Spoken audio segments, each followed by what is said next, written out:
दोस्तों नमस्कार, स्वागत है एक बार फिर से आपके अपने YouTube चैनल विवेक ज्ञान में।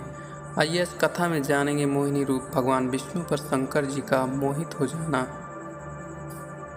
उन भगवान की लीला का अब तक मैंने वर्णन किया है। इसे जो कोई कहेगा और सुनेगा अथवा जो कोई नित्य इसका स्मरण करेगा उसको मन वांछित फल प्राप्त होगा, क्योंकि भगवान की लीला उनका स्मरण जप भजन और कीर्तन करने से संसार के समस्त दुखों का नाश हो जाता है।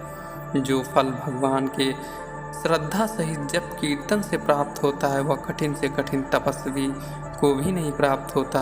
ऐसे परमात्मा को मेरा बारंबार नमस्कार है। श्री सुखदेव जी बोले, हे राजा परीक्षित, इधर जब यह समाचार शंकर जी को मिला तब ऐसा सुनकर श्री विष्णु जी ने मोहिनी रूप धारण कर अमृत देवताओं को पिला दिया है और दैत्य उससे वंचित ही रह गए। तो विशेषता भगवान के मोहिनी रूप की प्रशंसा सुनकर वह विष्णु जी से मिलने गए। पार्वती जी को साथ ले शंकर जी शीघ्र ही नंदी पर सवार होकर वहां जा पहुँचे कि जहां बैकुंठ में भगवान अपने सिंहासन पर विराजमान थे। उनके साथ कितने ही भूतगण भी वहां गए हुए थे। तब कितने ही गणों को साथ लिए हुए भोलेनाथ को आते देखकर श्री विष्णु जी शीघ्र ही अपने आसन से उठ खड़े हुए और आगे बढ़कर स्वागत किया। उन्हें ले आकर अपने ही निकट एक श्रेष्ठ आसन पर बैठा दिया। फिर यथोचित शिव जी का पूजन कर श्री विष्णु जी ने आने का समाचार पूछा। तब कैलाशपति शिव जी ने विष्णु जी को अनेक प्रशंसा और स्तुति कर कहा, हे हरि, आपका एक रूप तो मैंने उस समय देखा था कि जब आप हिरण्यकश्यपु को मारने के लिए नरसिंह का रूप धारण किए थे, परंतु इधर आपने अभी ही वो कौन सा रूप धारण कर देवताओं को अमृत पिलाया है जिसकी इतनी अधिक प्रशंसा हो रही है। सुना है कि आपने कोई मोहिनी नामक स्त्री का ऐसा वेश धारण किया था कि जिसे देखकर दैत्य अपनी माया में विभोर होकर अमृत लेना ही भूल गए थे। यद्यपि उस अमृत के लिए वे आपस में इतना झगड़ रहे थे, अतः आप कृपा कर अपने उस मोहिनी रूप को हमें दिखलाइए, इसलिए हम आपके पास आए हैं। हे परीक्षित, जब भगवान शंकर ने ऐसा कहा तब उनके उस वचन को सुनकर श्री विष्णु जी हंसकर बोले, हे शिव जी, जब क्षीर सागर से धन्वंतरी जी अमृत का कलश लेकर बाहर निकले तो उनके हाथ से अमृत छीनकर सब दैत्य आपस में भागे। उसे देखकर मैंने सोचा कि यदि यह अमृत दैत्यों के हाथ लगा तो ये महान अर्थ करेंगे। इससे मैंने उस अमृत को उनसे लेने के लिए निमित्त तुरंत ही मोहिनी स्त्री का रूप धारण कर लिया।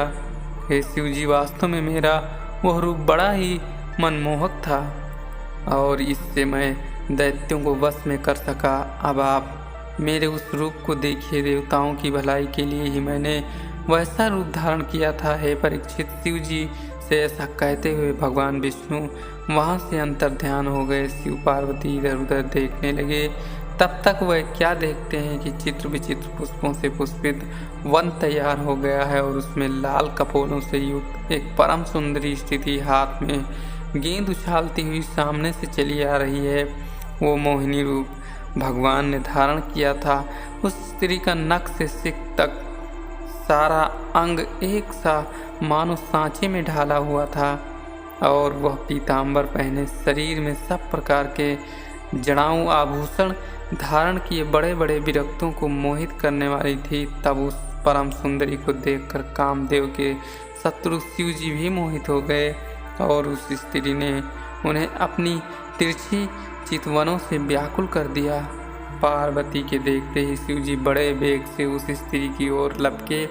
उधर जब मोहिनी ने देखा कि शिव जी काम से वशीभूत होकर मेरी ओर आ रहे हैं तो वो मारे लज्जा के लताओं की ओट में जाकर छिपने लगी। शिव जी उसके पीछे वृक्षों को ओट में घूमने लगे। आगे आगे वो मोहिनी स्त्री और पीछे पीछे मनमथ मदमोचन शिव जी इस प्रकार कुछ अधिक समय तक वहां वृक्षों की परिक्रमा ही करते रह गए, परंतु वो उनके हाथ ना लगी। फिर तो कुछ अधिक उत्तेजित होकर अपने प्रभाव को विशेष रूप से बढ़ाकर शिव जी झपट कर उसके केस को पकड़ लिए। केस के पकड़े जाने पर उस स्त्री ने झटक कर शिव जी के हाथ से अपने केस छुड़ा लिए और वहां से भाग चली। शंकर जी ने उसे पीछे से खदेड़ लिया। हे राजन, हे परीक्षित, शिव जी ने काम को भस्म कर दिया था और जो आंख उठाकर भी कभी इस प्रकार से कामदेव की ओर नहीं ताकने वाले थे, वही उस समय अपनी लीला दिखाने के लिए स्त्री रूप अपनी माया के पीछे पीछे दौड़ रहे थे। तब इस प्रकार बहुत दौड़ते दौड़ते और अत्यंत ही कामोत्तुर होने से शिव जी का अमोघ तेज स्खलित हो गया। तब वो अमोघ तेज भूखंड में जहाँ गिरा वहाँ सुवर्ण और चांदी की खाने हो गई और मोहिनी के पीछे पीछे शिव जी जिन जिन पर्वतों, वनों और नदियों, नद तथा जिस देश और जिस ग्राम स्थान को लांघते हुए गए थे, वह सब स्थान पवित्र क्षेत्र हो गए। तब उस प्रकार जब शिव जी का तेज स्खलित हो गया, तब उन्हें अपने रूप का स्मरण हुआ और वे चिंता करने लगे कि आज तो मैं विष्णु जी की माया में पड़कर बड़ा ही मूढ़ हो गया। हरि की माया ने मुझे ठग लिया। ऐसा विचार कर उन्होंने उस मोहिनी रूप का पीछा करना छोड़ दिया। तब शिव जी ठहर गए। अब उनमें कोई चंचलता नहीं रह गई। यह देखकर श्री विष्णु जी ने भी पुरुष का सा अपना वास्तविक रूप धारण कर लिया और महादेव जी के समीप में कहने लगे, हे भूतनाथ महादेव जी, आप कुछ भी चिंता न कीजिए। भला आपसे बढ़कर श्रेष्ठ कौन होगा, जो आप मेरी मोहिनी माया को देखकर उस पर अनुरक्त होकर भी फिर स्वयं ही उससे विरक्त हो गए हैं। ये आप ही जैसे योगेश्वर का काम था, जो उसमें पढ़कर भी डूब नहीं पाया। सो आप इसके लिए तनिक भी चिंता न कीजिए। अब मैं आपकी दृढ़ता को देखकर आज आपको ये वर देता हूँ कि अब आप कभी भी मेरी माया से मोहित न होंगे, अर्थात अब मेरी माया आपको कभी भी मोहित करने में सफल न होगी। हे परीक्षित, जब श्री विष्णु जी ने ऐसा कहा, तब उनके उस आशीर्वाद को सुनकर महादेव जी पार्वती को साथ लिए अपने गणों के साथ हरि को प्रणाम कर अपने धाम को चले आए। मार्ग में उन्होंने पार्वती जी से पूछा कि हे देवी, क्या आपने श्री विष्णु जी की माया को अच्छी तरह देख तो लिया? भला यह कितना आश्चर्य है कि जो माया मेरी दासी रहती है, वही मुझे अपने मोह में फंसाकर इस प्रकार से बावला बना दिया था। भला उसमें फंसकर ऐसा दूसरा कौन है कि बाहर निकल सके, अर्थात कोई नहीं।